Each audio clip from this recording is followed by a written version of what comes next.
told she's a therapist. No surprise, yet another therapist. So, and this is Lisa. Lisa does the administration. This is Anna, our newbie. Hi, Anna. Hi, Nice to meet you. nice to meet you. I'm very glad to be here. It's taken me several missed weeks. Something kept coming up Monday morning, so. Oh, I get that completely. As a matter of fact, today I'm kind of, I'm going out of town this week. So you know that feeling where you've got to get everything done before you leave.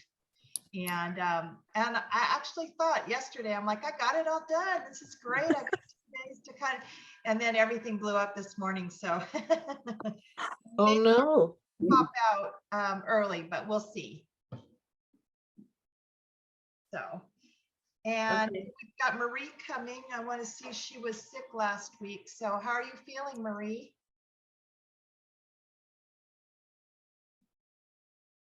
Oh, Marie, we can see you, but we can't hear you. Can you hear me now? We can hear you. How are you feeling? Much better. Yay. Grandbabies, my Ethan is we call him the spreader because that child, nothing's wrong with him, but he brings the bug and leaves you sick. So he's still spreading it. His dad was so sick. Oh, I mean, he was laid out. He's all, I am so miserable. So, and Ethan's running around having a great old time. So was it like the flu or? Just I think it was like a stomach flu. It was interesting because I picked him up from his house on Friday, and he kind of had been vomiting, but I asked what he ate. And so he had eaten pasta, pizza, and orange juice. So I figured that combination for sure. Good. It was it. But I really do think Pizza he and had orange fun. juice. Yeah. So I took him home on Sunday, and by Monday morning, I was not okay. Yeah. Just not okay. I mean, I was so sick, and because it was all like, stomach cramping, vomiting, the whole bit. It literally took me back to when I was in the hospital with the same stuff. So yeah, it was not fun. Sorry. So I spent I didn't get to eat until Thanksgiving Day because I couldn't eat for a few days. So yeah, it was a serious bug. Yeah. So, So sorry, I missed you guys. Yeah. missed you too. we did miss you. Just so you know, we did not tackle the book without you. So, What? we're still at the anger stage of the book. So Okay. you'll have to lead us through Okay, that. so let me go back because I think we left off at a section that I thought was really important, which was, I think, dehumanizing, isn't it? Yes. Yes. That's where we Yes, were. that was it. Okay. Well, gee, at least my memory is still good. Before we start, could we just introduce Anna and everybody who hasn't said hi yet before I came on? You can say who you are. Anna's our newbie. Okay. Robbie's pretty new too, though not new to some of us, but new to the group as well. So I there. think that's a good idea, Marilyn.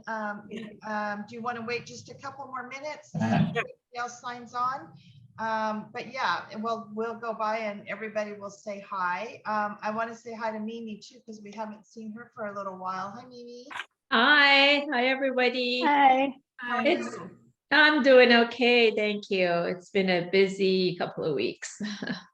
Yeah, I'm sure. Glad to be back again. Okay, deep breaths, everybody. As we go, what did they tell me today on the news? 27 days before we have to have our shopping done. Oh, no. I don't think it's fair though, as we get older, that I've decided to cut people off of my shopping list, right? That's not really how it works, right? I'm like sitting here going, oh, they don't need a gift, and oh, they get so much stuff already, and can't really do that though. The family has grown so much that I've just addressed the little kids. Yeah. And what I do sometimes is I just get them gift cards to Amazon because these little kids love Amazon. So That's all they want, really.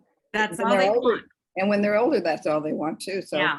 So I give them gift cards to Amazon and Starbucks. Who would have thought these little kids like Starbucks? But that's what they asked for. Oh, Well, We started with the adults just to draw our name out of a hat. Yeah, that's what we This way do. You're only buying for one adult. We still all buy for the kids, but you Yeah. know, Yeah, that's what we That's a do. good We idea. do, what because was it's it? just so crazy. Yeah, it's, what do we do? That elephant thing? Is what we Oh, do? yeah, white elephant. Yeah, Yeah. No, with my nieces, as they've gotten older, I do family gifts now and then just buy for the kids. So, yeah, I mean, my list is definitely a lot smaller than it used to be, but it's still challenging. And every Yeah. year I say I'm going to get it all done early. And every year, you know, Christmas Eve, I'm not finishing it up. So, so let's meet Anna. This is a friend of Marilyn's. So Anna, did you want to just say a little bit something about yourself, and then we can all go around and introduce ourselves as well? Sure. Well, I'm Anna, and as Marilyn said, I met her as a client and still feel kind of in awe of the fact that we mutually hit it off. It makes sense to me that I was totally enamored with her, but the invitation to this group and to get to know her and very exciting. As she said, I'm a therapist, which sounds like it might be relevant, or at least it might be into this group. So I'm still learning how and why that might be. But I'm an LCSW, and I've worked clinically with kids with pretty significant trauma histories for over 20 years now.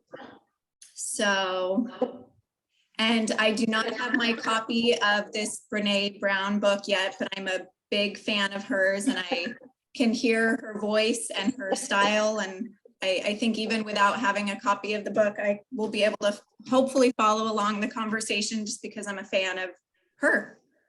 Yeah, I'm sure there won't be any problem with you following along. I think all of us are kind of going in and out with the book. So, but it definitely stirs up some interesting conversation. Let's just put it that way. I think this last chapter that we're working on has been a little negative for all of us, but we'll get through it today and then end on a positive note, I'm hoping.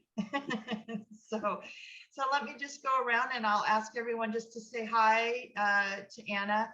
I'll start with myself. I'm the lay person in the group. Everybody has credentials but me. So Not true. That's not true. look at all those heads. There's three. So, but I will say that this is definitely a fun and very supportive group. So I hope you enjoy it, Anna. And let's start with Penny. I did introduce myself earlier, but I'm Penny Weisskopf, and I'm also a layperson. And and I don't see any issue with that at all with this group. It seems like we've all lived long enough to be able to contribute to whatever, you know. So welcome, Anna. I'm also a relative newbie. So enjoy. It's a wonderful group.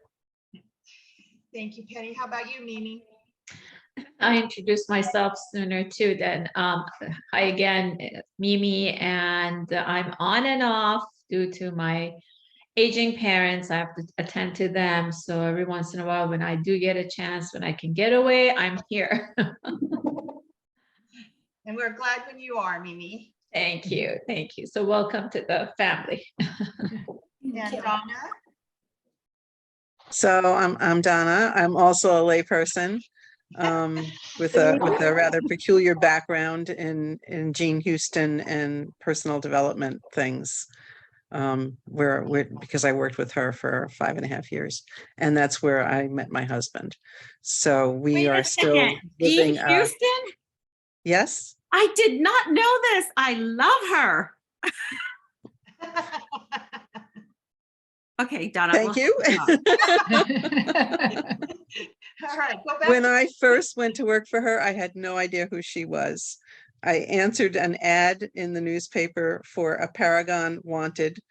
It's a really long story, so we won't get into that. But when I got there, it just said, personal self-development author looking for an assistant working in her home. And it was a very interesting 5.5 years Oh, good. as I was the coordinator for mystery school. But that would maybe be, you know, I mean, some people would call that call me a therapist from that aspect of it, because as a staff member, you're always counseling a group of people that were getting together once a month for a year, and roughly 150 people. So, you know, things pop over the weekend and we would be outside talking it through. What can I say? Welcome, Anna. Didn't mean to have that pop out, but that was what was present, I Thanks, guess. Donna. Obviously, we've got some revelations there. Look at Maria still smiling. So hang tight, Marie. We'll get to you in a second. Mary Beth. I'm not a newbie. Let's see.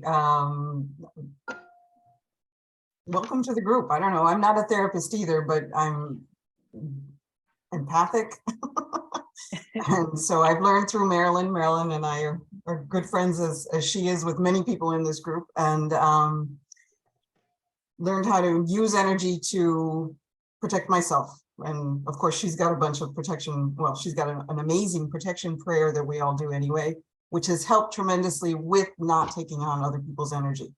So that's one of the things that I do. I'm not a therapist. I'm a linguist. I teach. I do that kind of thing. Thanks, Mary Beth. You do a lot. How about you, Idel? Hi, I'm Idel Keogh. Welcome, Anna. Marilyn and I have known each other like for 43 years, not to, to show you how old we are. When she lived on the East Coast, I'm in Massachusetts, and we did a lot of spiritual searching way back then, and used to sit in her kitchen and talk about the spirits and actually see them on her kitchen wall. So there are some fun conversations around that. And I have no credentials either. Honestly. I'm uncredentialed, and I retired this year, and I do a lot of baking. So if you need any breads, let me know. Free ship.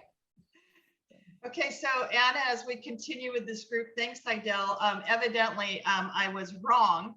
Everybody here is uncredentialed. So, And I only threw that out because I thought maybe it was my relevance to the group, but No, it's no, it not was very you. important.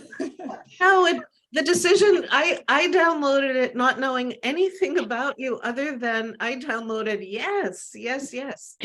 So it just so happens that there are a whole bunch of therapists, and the one who was rocking the baby, Janet, that's kind of how this all started with, I think 4 or 5 of us having a happy hour and on Friday by Zoom when COVID started. And then we said, wait a minute, we need to like really keep our sanity. So you'll meet Janet, but it started with a whole mess of therapists. I've worked with Janet and Marie, and yeah, there's the place is crawling with therapists. So, but you didn't who you are. that's right. Anyway, keep going, Lisa. Okay. Thanks, Idel. And how about you, Robbie? Hi, I'm Robbie. Can you hear me? Yes, perfect. Yeah, okay, good. All right. I am a retired therapist, occupational therapist, muscular therapist, sort of author. I have a confession. I did not get this book that everyone is discussing. But I will definitely get the next one, that's for sure.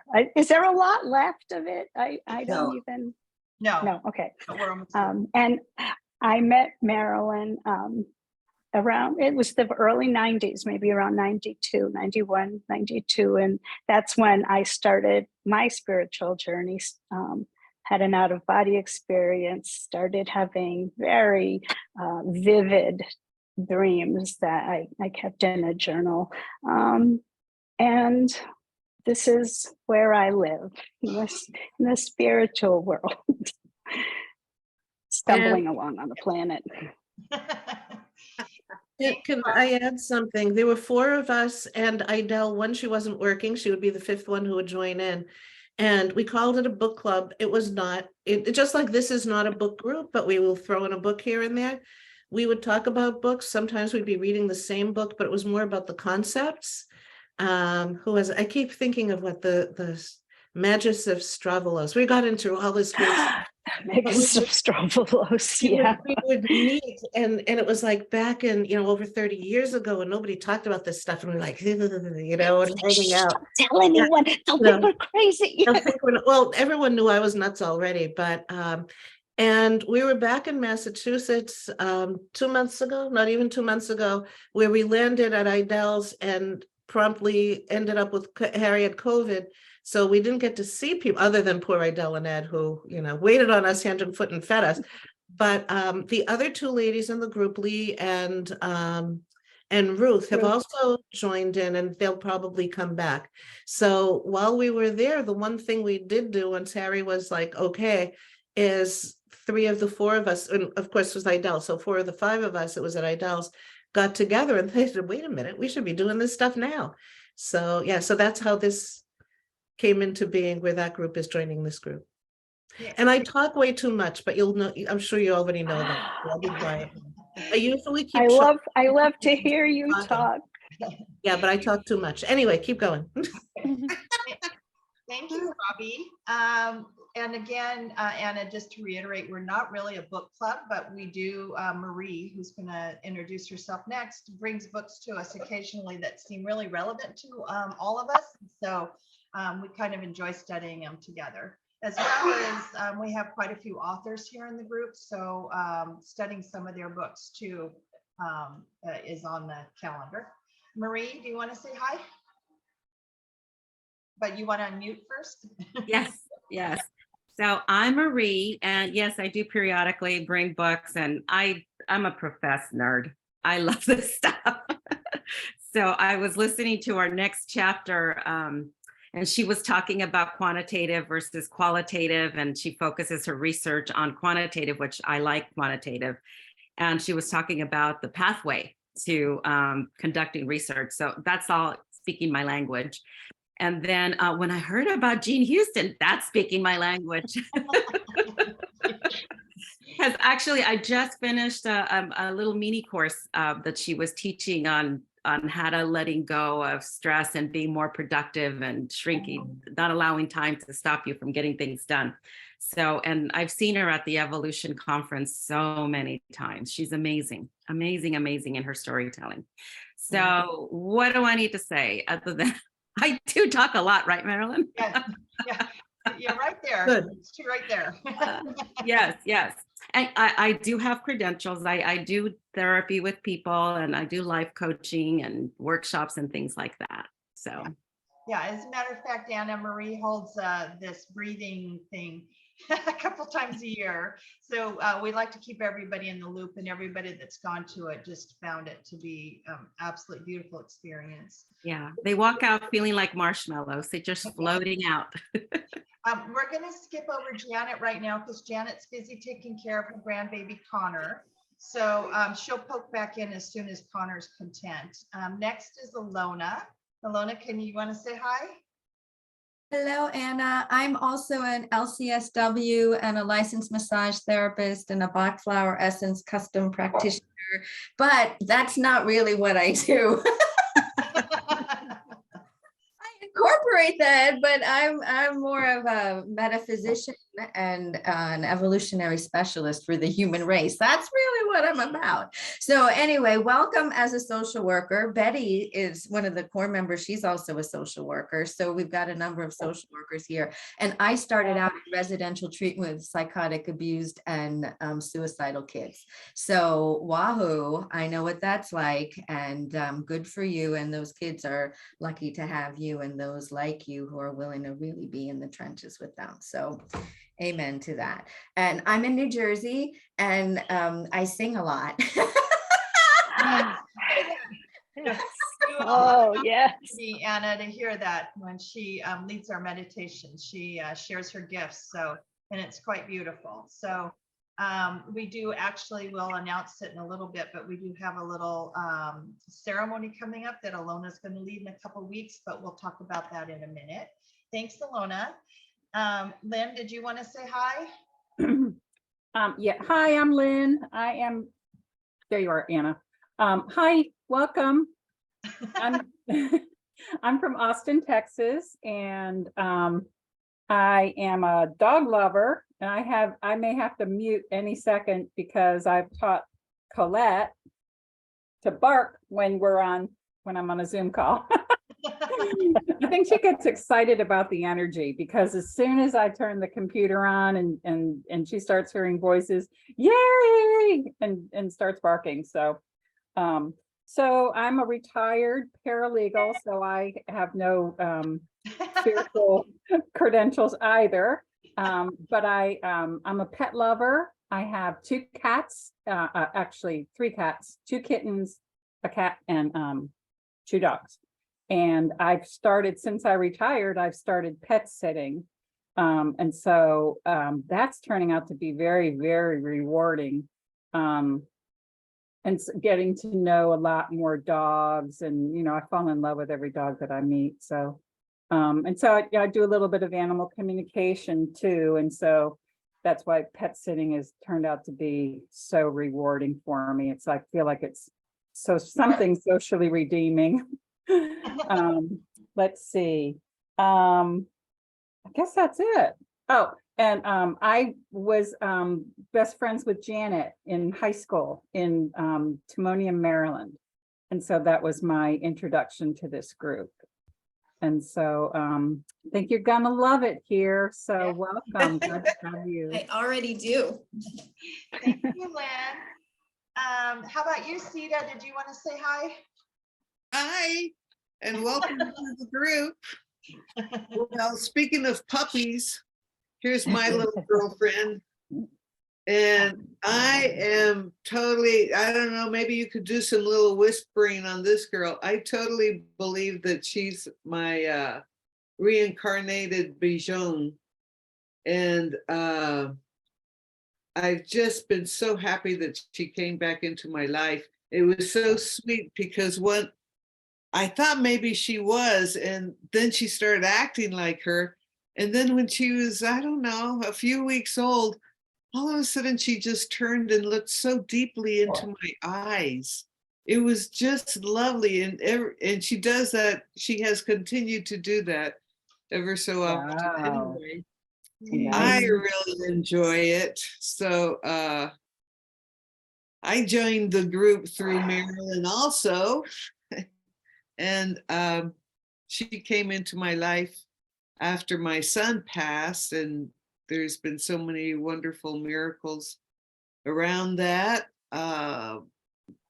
Credentials, I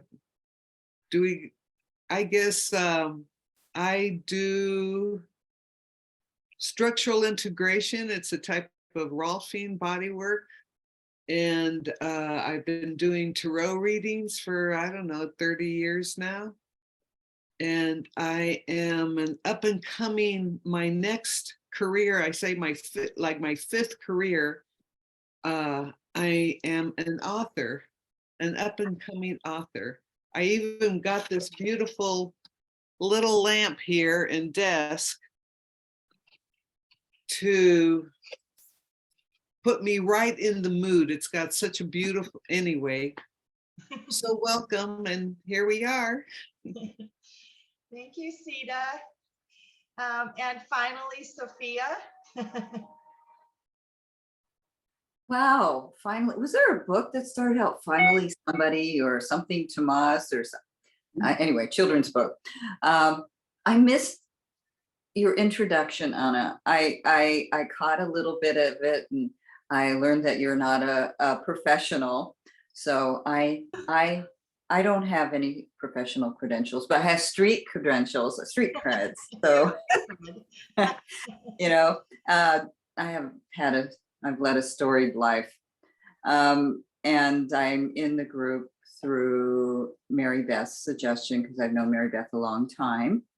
I'm always transitioning, but not in the way that maybe Marilyn speaks, but I'm always transitioning, but I'm looking for a place to land. So that's where I am in my life right now.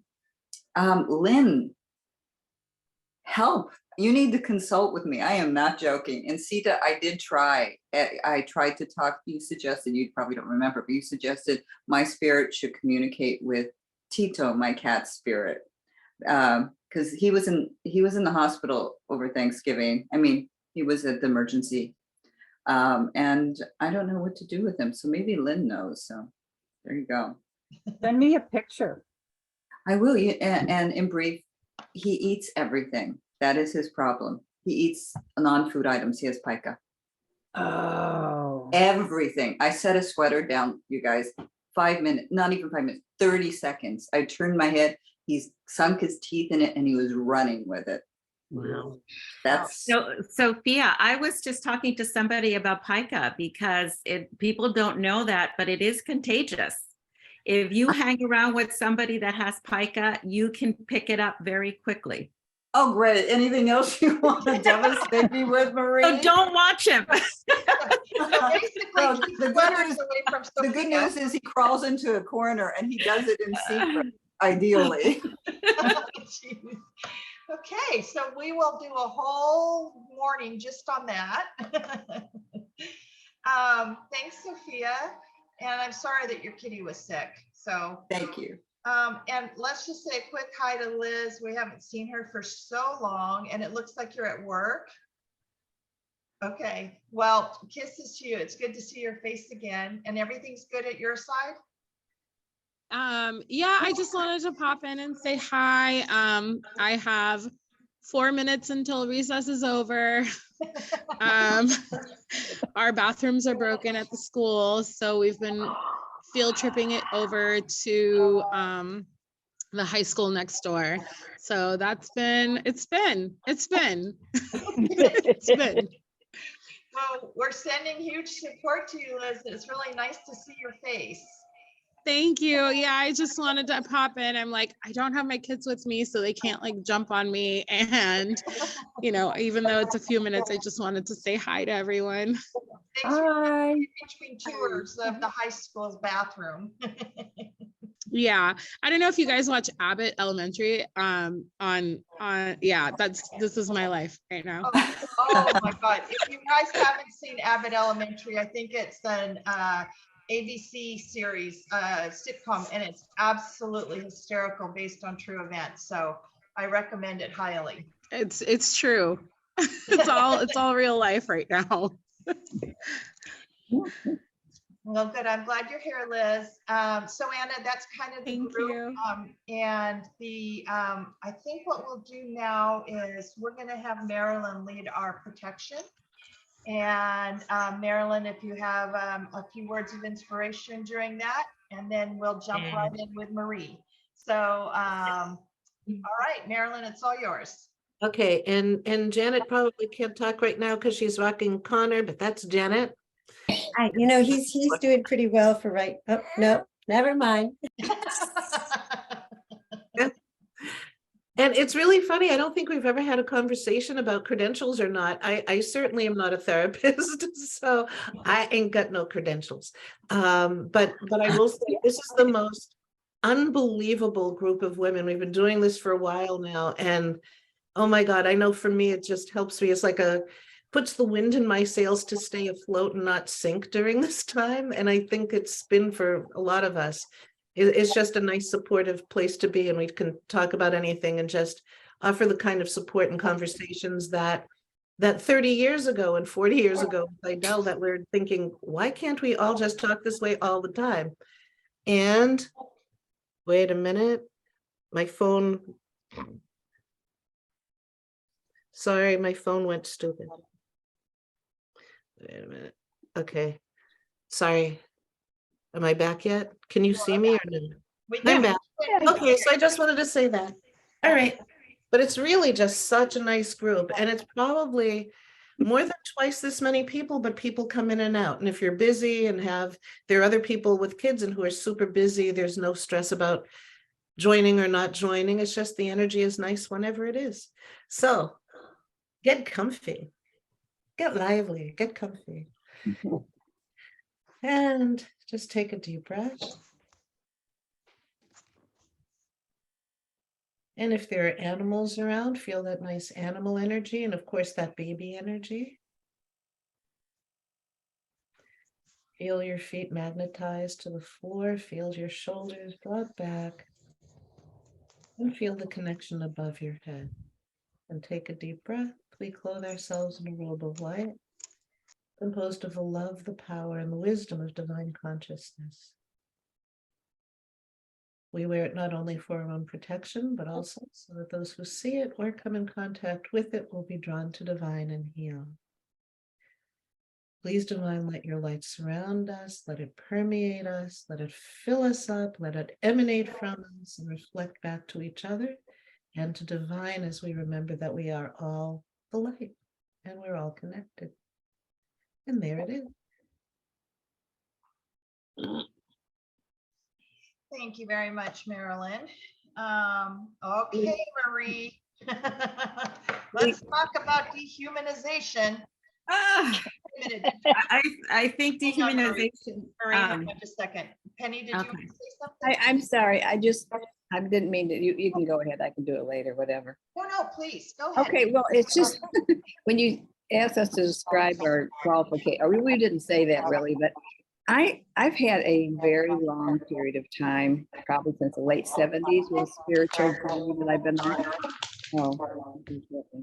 And it's been quite different and varied, and has changed a lot over time and become much more deep. And also because of wanting to get out of the house and do something that I loved. When I was in my 40s, I got a degree, a second degree. I already had a college degree in psychology, and I got this second degree in interior design. So I'm kind of that's my credential, so to speak, and nothing much more than to say that. But I do have very, very strong leanings in terms of my internal spiritual life, and that's that. I like to hear that most other people on this call, in fact, probably all of you do, and that's all I really wanted to say.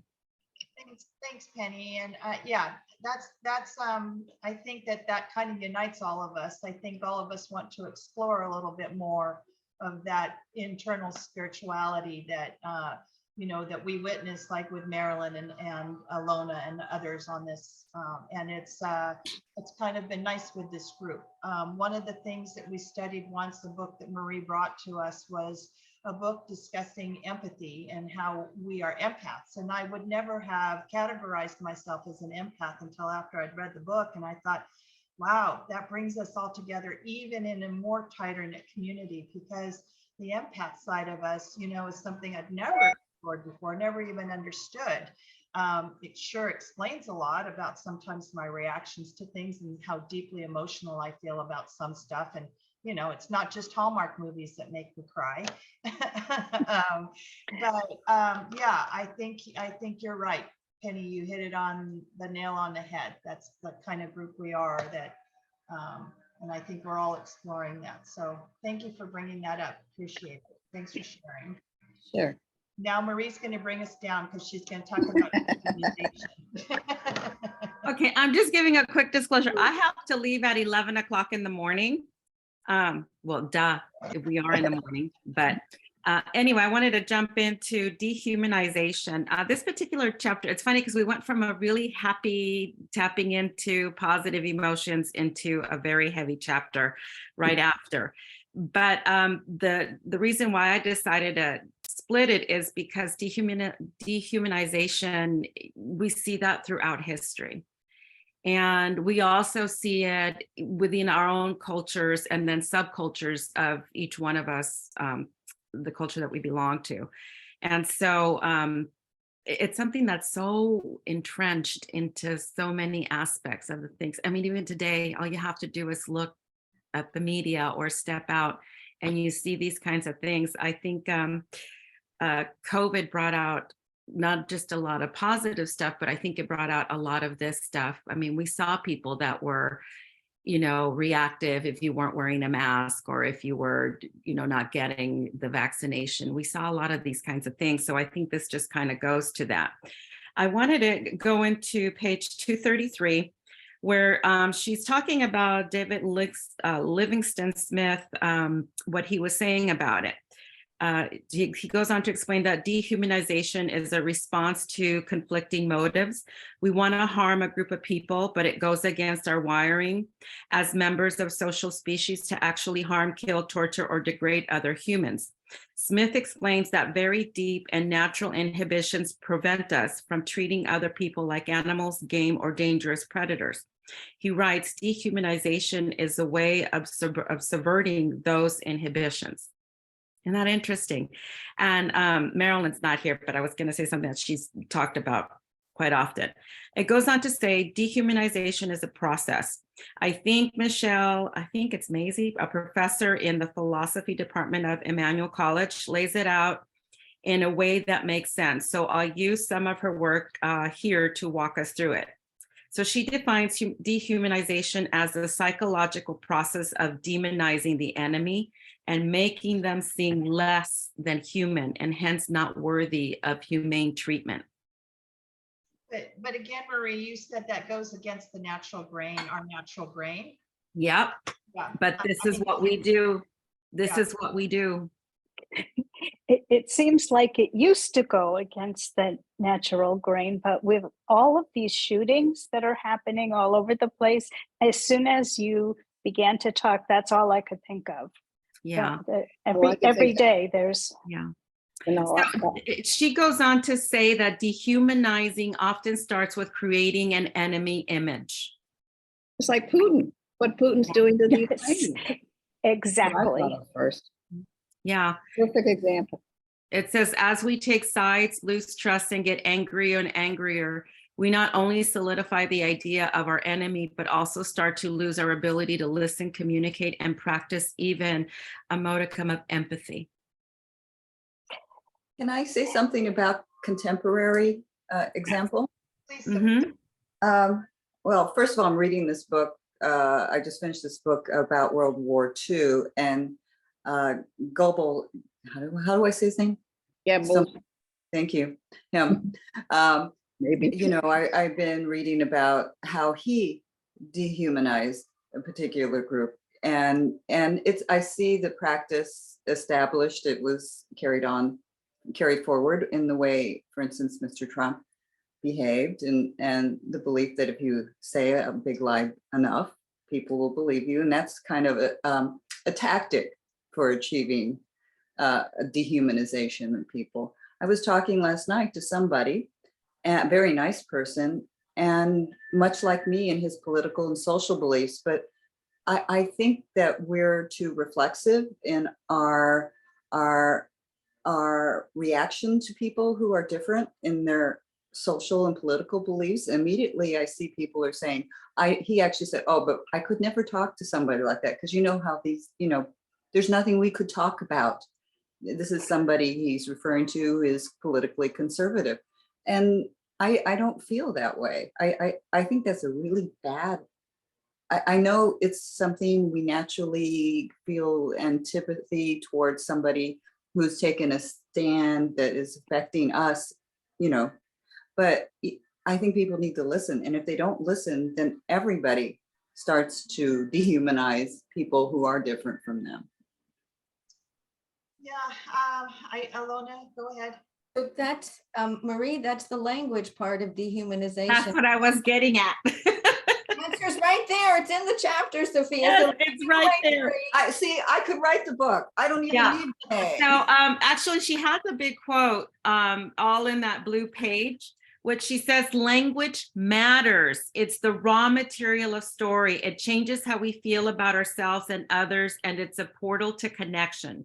With the same amount of power, language can also be used to strip people of their dignity and humanity. With awareness about how dehumanization works comes with the responsibility to call out dangerous language when we recognize it. So Trump epitomizes the use of language and what he caused to divide this country. Language matters. Marie, but here, what do you do? That's one part of what I said. The other part I was trying to say is bringing it down to a more micro level, individuals, people like us. And I use the term people like us intentionally, because that's what even nice, good people like us do. We start separating ourselves from other people based solely on the fact that, for instance, they have a Trump flag in their yard. I mean, I find that not a great thing, but I also don't think we need to completely shut ourselves away from people just because we see some outward manifestation of something different than us. Yes, yes, Ilona.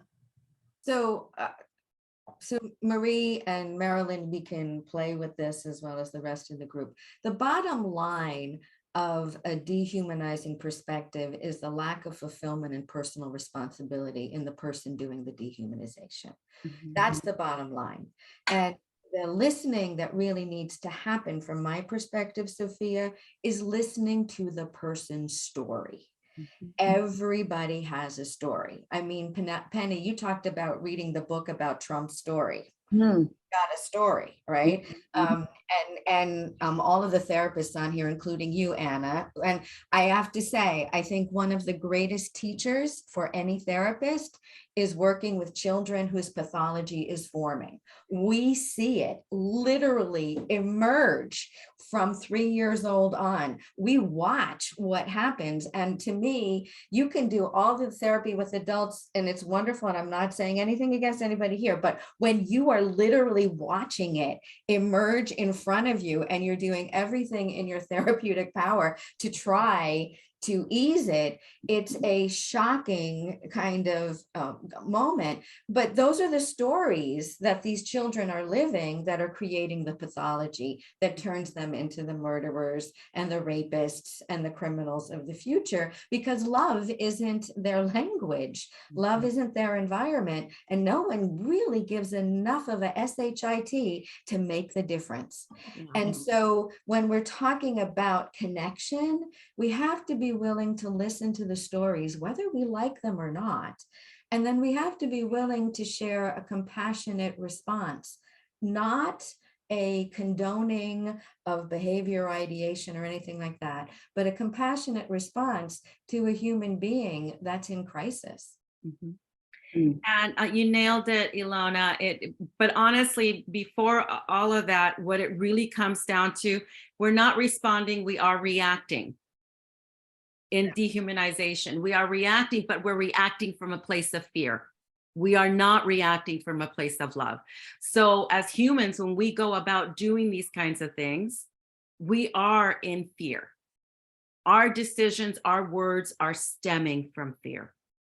And that's why you always want to go to your soul, because your soul will take you back to love and your ego will always drive you to fear. So you got a choice between the higher love of your soul or the lower love of your ego, which tends to be more fear-based. This tends to be more compassionate, aware, and hopeful.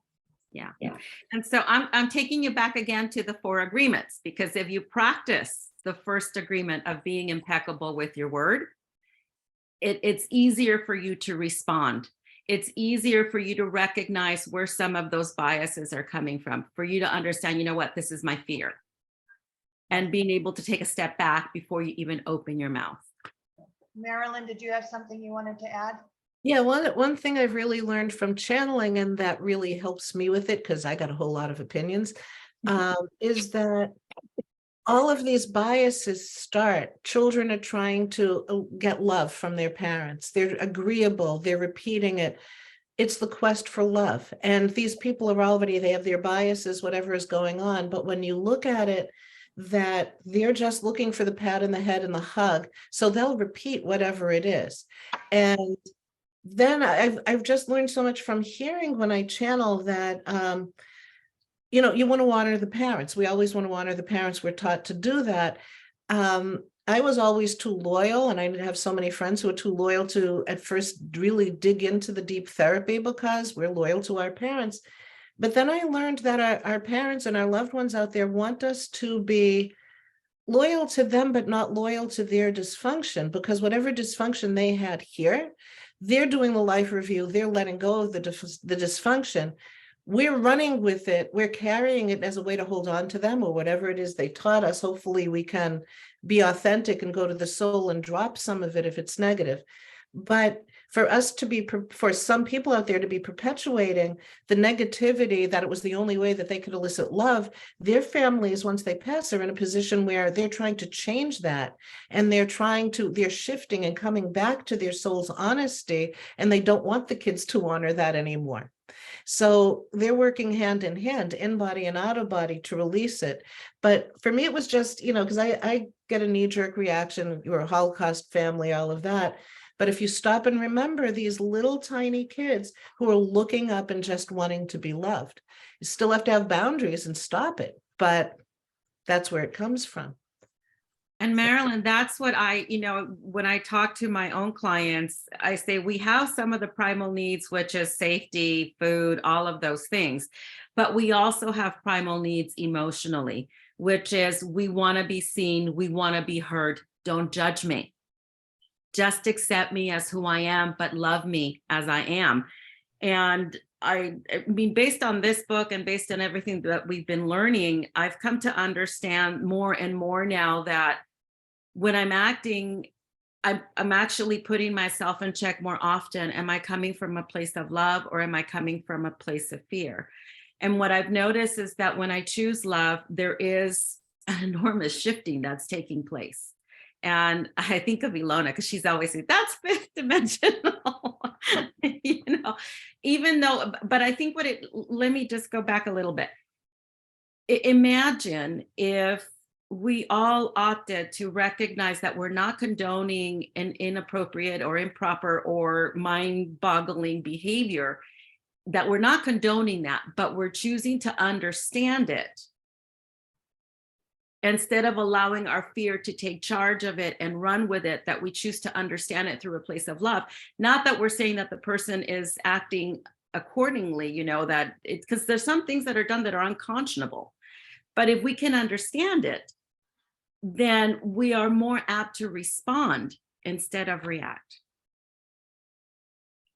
So anyway, I wanted to say one more thing, because in the book, she talks about, she said, what really struck me as I was rereading this and looking at the new research on dehumanization is that language we use to dehumanize is effective. It actually taps into core disgust. We reduce people to the types of things that make us physically recoil, as we do from cockroaches, rats, and infestations. We reduce people into things that make us grossed out. And all we have to do is look at the present of what's going on, Ukraine. We need to look at what's happened in the past, from Hitler, from Rwanda, and how they're human beings. They bleed just like us. And yet in our mind, we have found a way to make it okay. And I'm not saying just us, I'm saying in general as a populace, See. Okay, I gotta say something about this. My heart is racing so bad. And I know we're talking about us personally, and us personally are a bunch of lamplighters and angels, but I have got to talk about, to me, a super obvious dehumanization that has happened over a chunk of years, that it's like it became out of sight, out of mind. I want to talk a minute about our country, our nation, our president putting children, Mexican children, dark-skinned children, in not just jails and detentions, but actual some type of pen. And, like a huge dog pen. Are you kidding me? There is no doubt in my mind that if all of those children were these little blonde, blue-eyed, green-eyed, that would have never happened. And why we didn't approach, why we didn't march down the streets and condemn it from the beginning. Why? Because it got out of sight and out of mind, and the media stopped talking about it.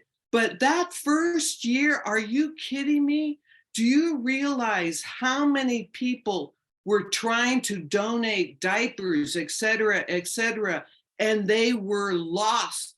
They were like lost from the beginning. People in my community that had resources to get people and get donations, nowhere to take it.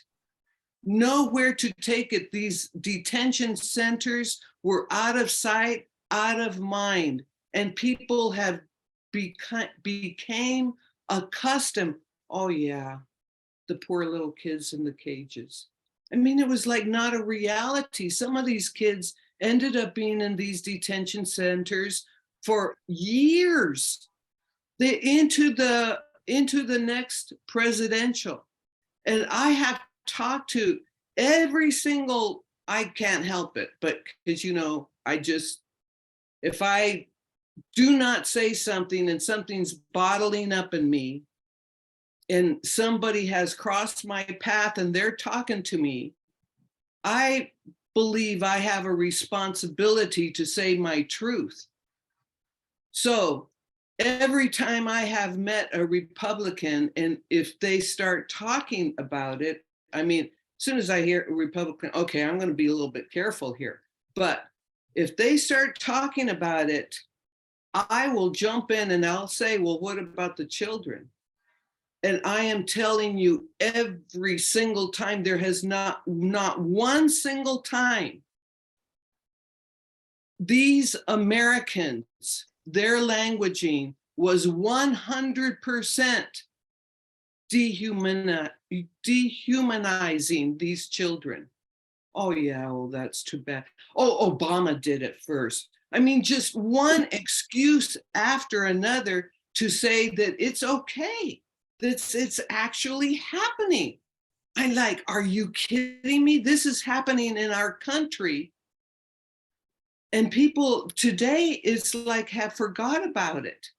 I was in a pizza place, my regular place that I go for slices, and the owner was there, which I mean, was working behind the counter, which was unusual. So we started talking. And so he just admitted that he was a Trumpster. And I'm like, whoa. And we've been having a nice conversation. So of course I had to say, but what about the children? That was the first person, and I don't know if it's because it's been a period of time and people have really thought about it in the back of their mind somehow, I'm hoping, but that is the very first and only Republican that actually pointed his finger back and said, now that was a bad thing. And I was like, thank you. Maybe I will shop here again. But it's like, wow, there's something scary that has already gone across our country. There were 2 Black men that were literally lynched during Trump's reign. And there was very little talk about it. Lynched. So it's happening here in our country, and we need to stay aware of this and to stop not talking about it. I guess, I don't know, what's anybody think? We're going to go on to self-righteous anger. That's later. Okay. Well, there were marches. I remember a march in Boston because of them taking the children away from the parents. Oh, good. I never heard about that march. Yeah, as a matter of fact. Yes, I still have my sign. Janet, you want to say something? Well, I had the best sign that said the only baby that belongs in a cage is Trump. And thank you, Lisa, for letting me carry that for miles. But Lisa and I marched in it. And yeah, it's awful. And it's awful. You know, I think I still want to go back to starting with myself, because I remember thinking anybody who abuses a kid has to be awful. And then I would work with these people that had been abused themselves and abused their kids, that I started to develop compassion. But I'm telling you, like Marie, the 4 agreements, if I say any word badly about another person, I'm at fault too. And so I'm starting with myself. I've got to watch my words. And then Then if I'm perfect, I'll start judging somebody else. Not that I agree with any of this stuff, Sita. It broke my heart. We wanted to break into the place and register. You But know, I- I need to say something about that. I can talk in detail everything on my mind and never use a bad word and never use a word that's not even that is lacking compassion. I am still talking to that soul. And that's why I am talking deep. That's why I go deep with that person. And it's like, can you stand here and cry with me or not? Because I do not let that pass by. I have never called Trump a name. I didn't do any of that stuff on Facebook. I gotta say, except the one with the baby thing, I did laugh a lot. But name calling or going non-compassionate does not work. I've been practicing this now for 22 years consciously. Well, more, probably all my life. But what I'm saying is we can stand and with our truth and explain who we are in a very compassionate manner and with obliging overtones to even the most,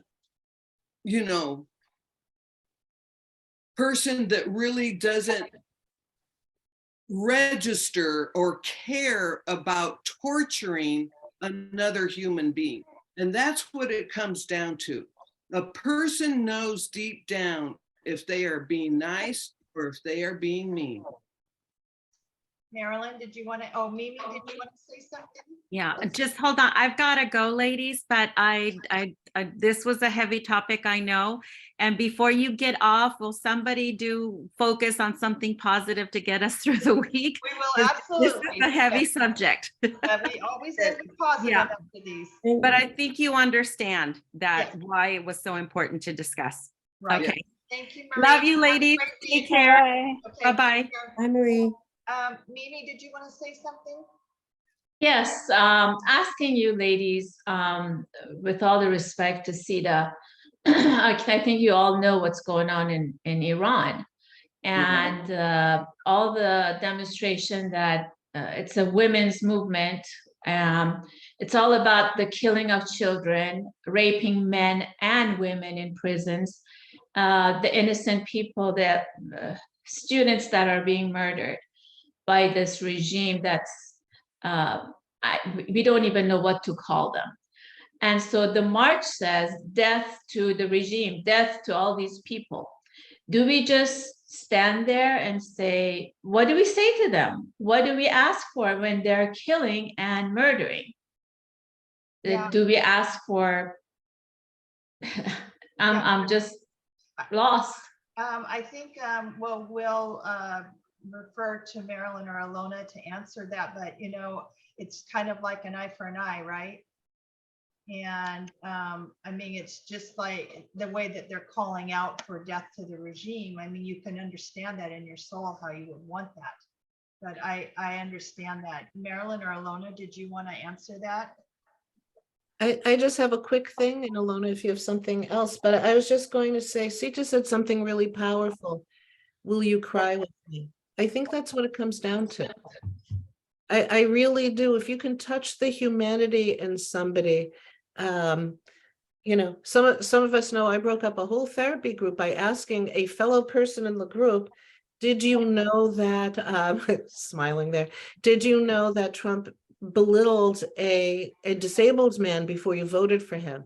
And that person no longer felt safe and broke up the group. And it was like, okay, it's if somebody makes that click, and it's really funny because I'm still friends with that person and I channel for them, and that's fine. That's how it works, and she has a good heart, but it's, the idea of somebody being that kind of vulnerable to cry with us, that's when the soul makes that connection to their own soul and lets go of whatever bigotry, whatever is in there that's been created that isn't part of the soul's desire, unless somebody's mentally ill. But That was just so powerful. Will you cry with me? That just, wow, that's what we need to do, basically. Ilona, were you going to say something? So in the larger perspective, Mimi and Sita, for everybody, I mean, the prayer is for the enlightenment of the civilization. What we're seeing is the same thing repeated culture after culture after culture. It's nothing new. It's the machinations of the third dimensional ego to protect itself and create a false sense of safety that actually puts everybody at risk. So what I'm going to say is everyone who goes through experiences like that all over the world, it's happening in Africa, right? Tigray, it's still going on there. It's all, there's no place that it isn't really happening at some form or another. Does it get hidden? Is it old news? Do we forget to hear about it because the next place is really taken off? So the prayer is for the enlightenment of the human race, right? For the embodiment of the soul, where we will make choices that the ego of its own volition can't make. But I also believe that people have to be clear and honest about the position that they want to take and where that really resides for them.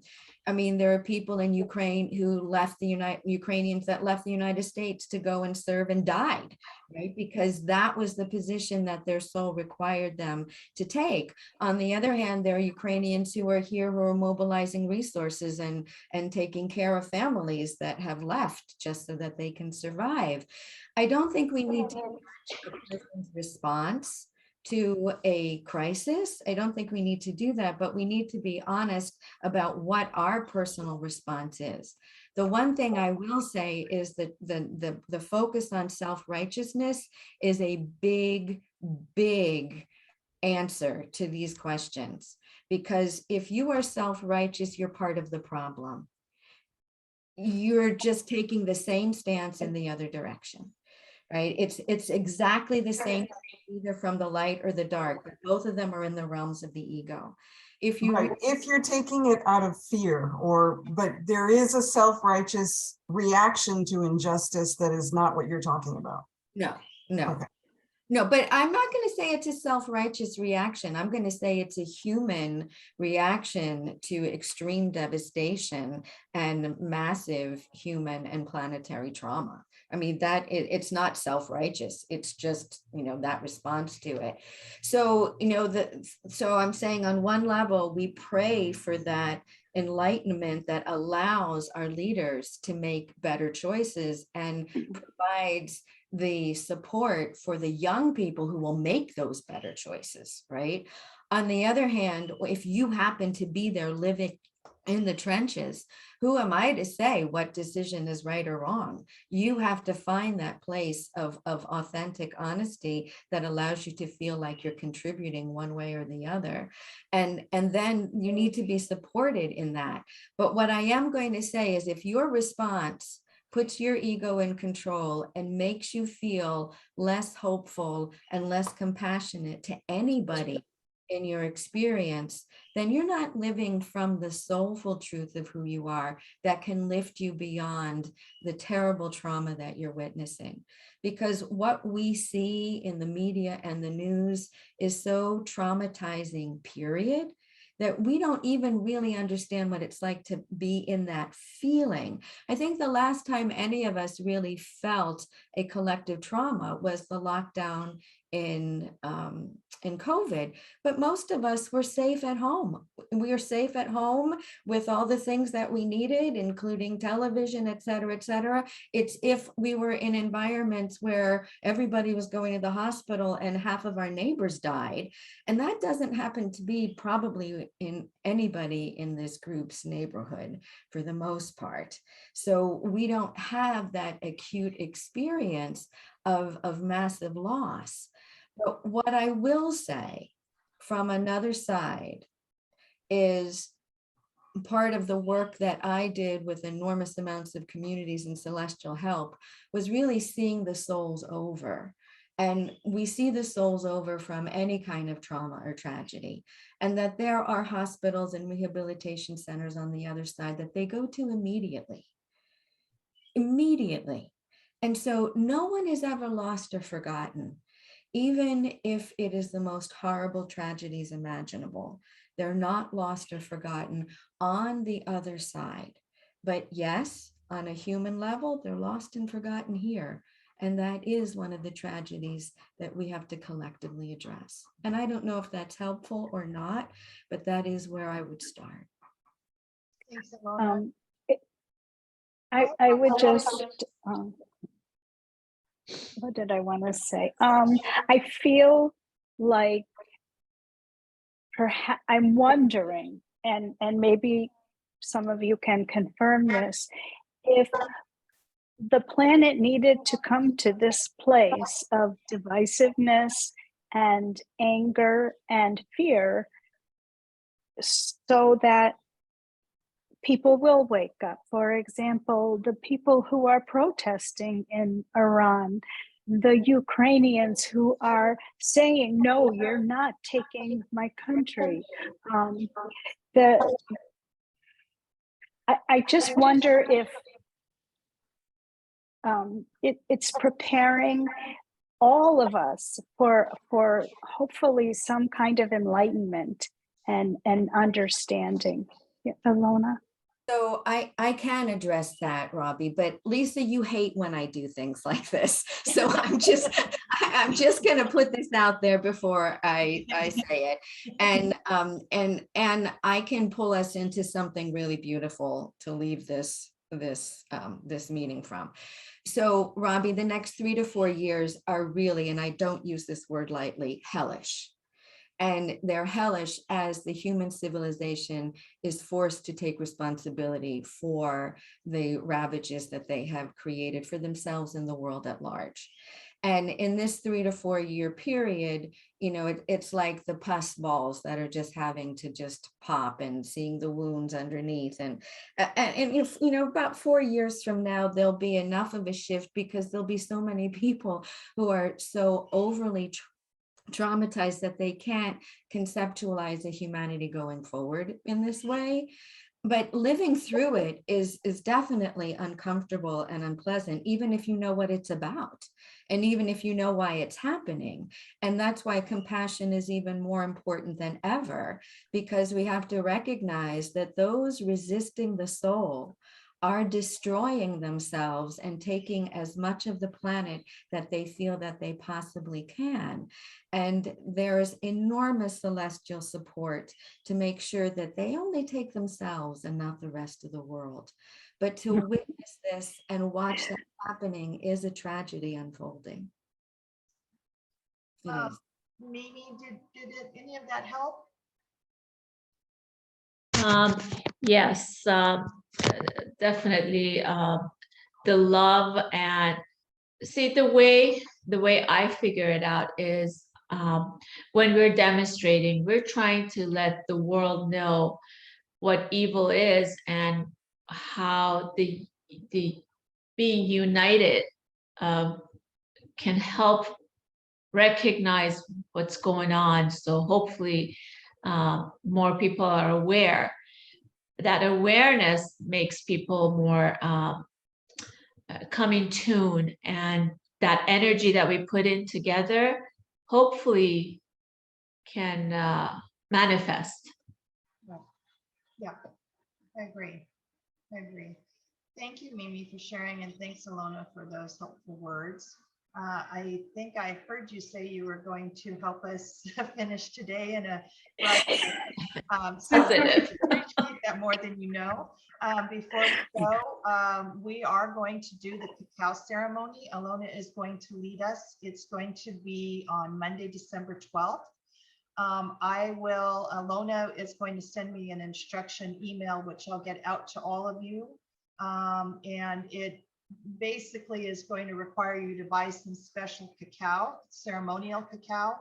And there are places like here in Southern California, we managed last time we did this to find them pretty easily. So that's coming up on the 12th. That's just joyful. Just joyful. Happy. So Ilona, if you want to do bring us out, sign us out here with on a happy note, I think everyone would appreciate that. Yes, so take a deep breath and focus on a big bright light beneath your feet. This is your soul star, your connection to your higher and multidimensional self. And you want to breathe a beam of that soul's light up through the soles of the feet, feel it rising through your entire body and connecting to the neurons in your brain, and then flushing the neurons of your central nervous system. Feel yourself now inside an expanding, beautiful orb of that beautiful, brilliant white light. And inside that orb, starting from below your feet, see a fountain of lavender light. It's like a geyser, right? Not a fountain that sprays necessarily outward, but upward. And see that fountain go all the way to the edge of the atmosphere. And then all of the traumas, all of the worries, whether they be children, whether they be girls, whether they be women, whether they be gun violence, whether they be babies, it doesn't matter what it is, whether it be against animals, plants, wherever. Feel whatever toxin, pollutant, upsetting, traumatic experience you would like to release from your consciousness. Feel that rising up that lavender fountain. Feel it being deposited out into outer space and then neutralized and burned up in the light of the sun. And now, through the power that your souls provide, I'm going to ask each of you to ask for a lavender fountain to be placed over the location you are most concerned about, whether that be Iran, whether that be Ukraine, whether that be the US border, whether it be any nation or particular location, whether it be Colorado Springs, just recently, or Virginia. And you're going to ask Archangel Zadkiel and the Violet Flame Angels. You're going to ask all those serving on that lavender ray to move into that location and to very gently encourage all those in those locations. And why don't we include Moscow in Russia into this? To release the toxicity, the dehumanization, the self-righteousness, the hatred, the disgust, to release that from the populations in these locations who are bound to their egos and destroying their societies. Ask that this gently move through their auric fields with great compassion and free them of these devastating negativities that rob them of their ability to love. You can imagine spiraling energies of negativity rising up through the lavender fountains, again, taken out to the edge of the atmosphere, and then burned up in the light of the sun.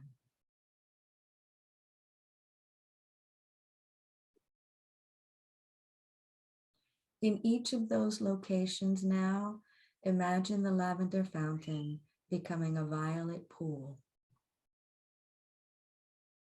And we'll allow that violet pool to remain in these locations until midnight of December 31st, to the end of this year.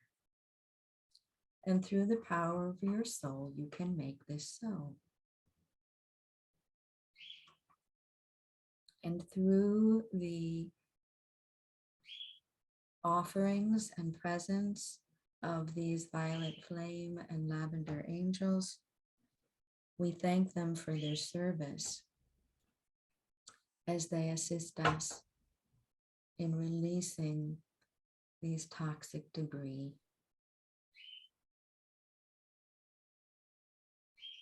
from the areas most in need.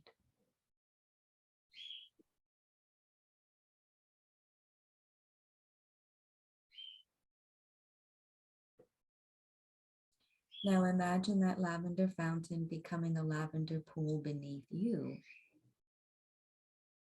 Knowing that whenever you need to release a reaction or a toxic negativity, you can just pull it up and send it out. And then you can return to the awareness of this brilliant white soul's light. Leading, guiding, clarifying. Radiating the qualities of purity, integrity, and commitment to service that enlighten our days and comfort our nights. We're simply going to let the energy of the soul speak through frequency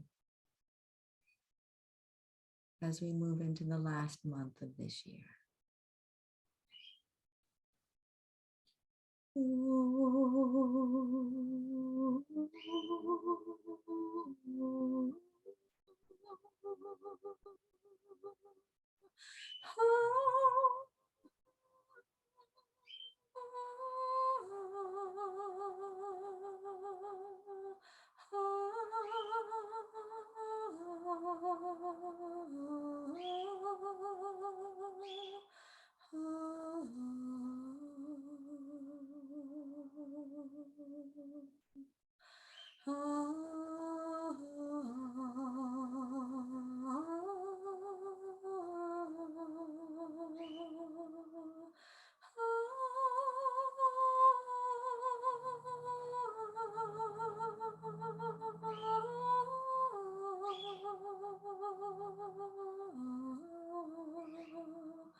Is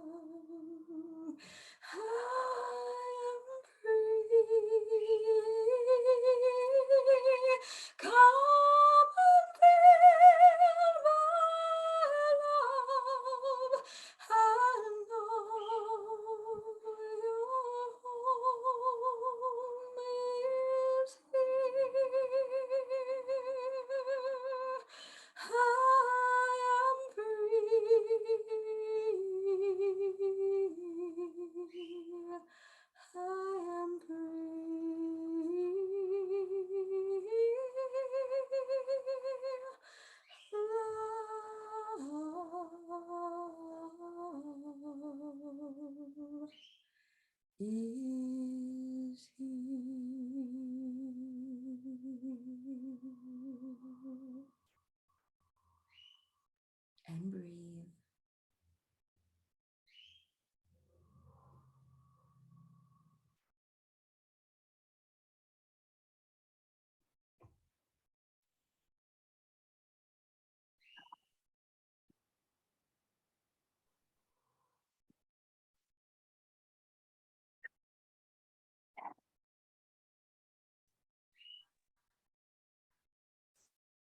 Thank you, Ilona.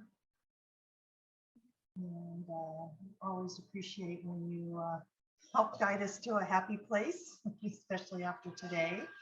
So, and also Marilyn, thank you so much too for helping us today too. And so I think, I don't know what our next chapter is, but hopefully it's nicer. Better and more. Otherwise, you're going to read Dr. Seuss next week if we don't get on. Tell you that. So, and also we discussed last week too amongst the board of directors. That's what we call ourselves, Anna. It's not. It's the most official title I have. And but we discussed just amongst ourselves that I upload all of our videos onto a YouTube channel that I created for us.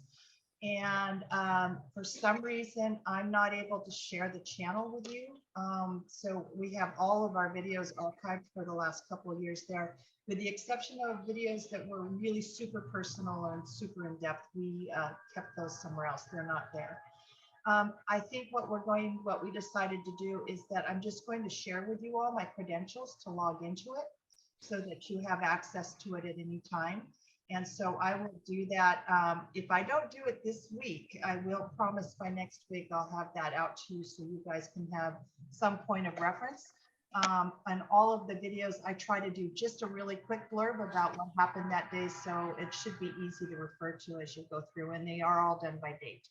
So we'll get that out to you, and then Ilona will get the information on the cacao, and we'll get that out to you this week. So, and that's it. So Anna, thanks again for joining us today. And we do have fun sometimes.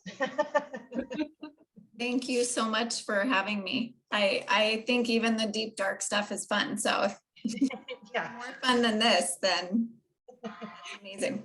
Yeah, thank you. And I'm glad you were here. So everybody have a good week. Sophia, I hope your kitty feels better and stops eating your sweater. 6 pairs of pajamas in 2 months. I'm just saying. All right, Lynn, you're on that, right? Yeah, I'm going to send the photo to Lynn. Okay. Bye, ladies. Have a great week. And Thank you. Thank you, Ilona. Thank That's you. great. Bye-bye, everyone. Bye, everyone.